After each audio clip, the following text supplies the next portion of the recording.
madaxweynaha jamhuuriyadda Soomaaliland mudane Cabdiraxmaan Maxamed Cabdilaahi Cirro iyo wafdi hogaamiye ay maanta ka camba baxay magaalada caasimadda Hargeysa iyagoo u soo jeeda sutaga Imaaraadka Carabta oo madaxweynaha waftigiisu ay ka qayb galayaan shirka dawladaha adduunka oo halkaasi ka qabsoomi doona madaxweynaha jamhuuriyadda Soomaaliland iyo waftigiisu intay halkaasi ku sugan yihiin waxay kulamo kala duwan iyo sidoo kale sharci la yeelan doonaan madaxda kala duwan ee ka soo qayb galaysa shirweynahaasi shirkan dawladaha adduunka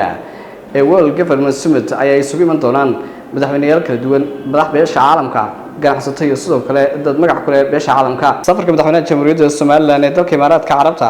ayaa mid xambaarsan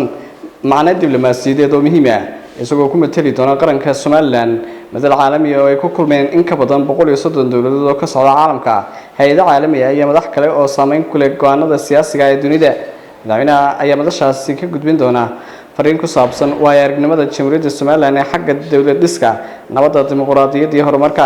taas oo xoojin doonta doorka muhiimka ah ee jamhuuriyadda Soomaaliland ku leedahay gobolka Geeska Afrika iyo caalamkaba muddada ay madaxweynaha iyo waftigiisu ku sugan yihiin dalka Imaaraadka Carabta waxay kulamo la yeelan doonaan madax kala duwan oo ka socota caalamka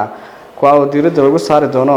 iskaashiga horumarineed ee maalgashiga ganacsiga amniga iyo arrimaha badnaanta leh ee danaha guud ee Soomaaliland ka qaybgalka jamhuuriyadda Soomaaliland madashan caalamiga ah ee kulanka dawladaha adduunka